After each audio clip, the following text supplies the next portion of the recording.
नमस्कार, श्री स्वामी समर्थ। मी अर्पिता टिकम स्वागत करते तुमचं सगळ्यांचं माझ्या यूट्यूब चॅनलवर। जुलै महिन्यापासून आपण साप्ताहिक राशी भविष्याबरोबरच मासिक राशी भविष्य देखील पाहणार आहोत। या महिन्यामध्ये 6 जुलैला शुक्र कर्क राशीमध्ये प्रवेश करत आहे, 12 जुलैला मंगळ वृषभ राशीमध्ये प्रवेश करत आहे, 16 जुलैला रवी कर्क राशीमध्ये प्रवेश करत आहे आणि 19 जुलैला बुध सिंह राशीमध्ये प्रवेश करत आहे। या अनुषंगाने हा महिना सिंह राशीसाठी कसा जाईल हे आता आपण पाहू। राशीस्वामी रवी या महिन्यामध्ये 16 जुलै पर्यंत लाभस्थानामध्ये म्हणजे मिथुन राशीमध्ये आहे। लग्नस्थान किंवा प्रथम स्थानावरून व्यक्तीच्या व्यक्तिमत्वाचा तसेच आरोग्याचा देखील विचार केला जातो। रवी लाभस्थानात असल्यामुळे 16 जुलै पर्यंत आरोग्य उत्तम राहील। 16 जुलै नंतर रवी व्ययस्थान म्हणजे कर्क राशीमध्ये प्रवेश करत आहे, त्यामुळे 16 जुलै नंतर आरोग्याची काळजी घेणे आवश्यक आहे। धनेश बुध व्ययस्थानामध्ये आहे। धनस्थानावरून प्रामुख्याने आर्थिक तसेच कौटुंबिक सौख्याचा विचार केला जातो। बुध व्ययस्थानामध्ये म्हणजे खर्चाच्या स्थानात आहे, त्यामुळे 19 जुलै पर्यंत खर्चाचे प्रमाण जास्त राहील।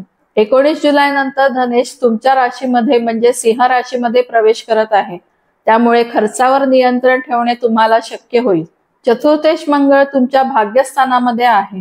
चतुर्थ स्थानावरून प्रामुख्याने घर, वाहन आणि आईचा विचार केला जातो। या महिन्यामध्ये तुम्ही प्रत्येक चांगल्या कामासाठी जाण्यापूर्वी आईचे आशीर्वाद घेतल्यास त्या कामामध्ये यश प्राप्त होईल। मंगळ हा भूमिपुत्र आहे, त्यामुळे जमिनी संदर्भातील व्यवहारामध्ये देखील फायदा या महिन्यात होईल। पंचमेश गुरु दशम स्थानामध्ये आहे। पंचम स्थानावरून संततीचा प्रामुख्याने विचार केला जातो। गुरु दशम स्थानात असल्याने मुलांच्या करिअरच्या दृष्टीने महत्त्वाचे निर्णय या महिन्यात तुम्ही घ्याल। 12 जुलै नंतर मंगळ दशम स्थानामध्ये प्रवेश करेल, त्यामुळे मुलांच्या ऊर्जेत आणि उत्साहामध्ये वाढ होईल। सप्तमेश शनी वक्री होऊन सप्तम स्थानामध्येच आहे।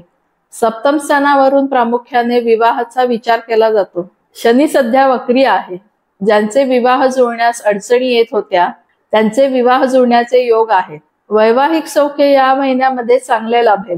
भाग्येश मंगळ 12 जुलै पर्यंत भाग्यस्थानामध्ये आहे। नवम स्थानावरून प्रामुख्याने भाग्याचा, उच्च शिक्षणाचा आणि कृष्णमूर्ती पद्धतीप्रमाणे वडिलांचा विचार केला जातो। मंगळ 12 जुलै पर्यंत भाग्यस्थानात असल्याने उच्च शिक्षणाच्या दृष्टीने या काळामध्ये चांगले योग तयार होत आहे। इंजिनिअरिंग तसेच वैद्यकीय क्षेत्रातील मुलांसाठी या काळामध्ये चांगल्या संधी उपलब्ध होतील। वडिलांकडून चांगले मार्गदर्शन लाभेल। दशमेश शुक्र 6 जुलै नंतर व्ययस्थानात प्रवेश करत आहे। दशम स्थानावरून प्रामुख्याने नोकरीचा विचार केला जातो। शुक्र व्ययस्थानामध्ये प्रवेश करत असल्याने कामानिमित्त परदेशी जाण्याचे योग येतील। 12 जुलै नंतर मंगळ दशम स्थानामध्ये प्रवेश करत आहे, त्यामुळे दशम स्थानामध्ये गुरु आणि मंगळ यांची युती तयार होणार आहे। 12 जुलै नंतर मंगळ वृषभ राशीमध्ये म्हणजे दशम स्थानामध्ये प्रवेश करत आहे, त्यामुळे गुरु मंगळ ही शुभ युती दशम स्थानामध्ये तयार होत आहे। या युतीमुळे तुम्हाला उच्च पदावर बढतीचे योग येऊ शकतात, त्यामुळे हा महिना तुम्हाला नोकरीच्या दृष्टीने खूप चांगला जाईल। तुमच्या इष्टदेवतेचे म्हणजे गणपतीची उपासना या महिन्यात केल्याने तुम्हाला चांगली फलप्राप्ती होणार आहे। तुम्हाला हा व्हिडिओ कसा वाटला हे कमेंट्सद्वारे जरूर कळवा। व्हिडिओला लाईक, शेअर आणि सबस्क्राईब करायला विसरू नका। धन्यवाद।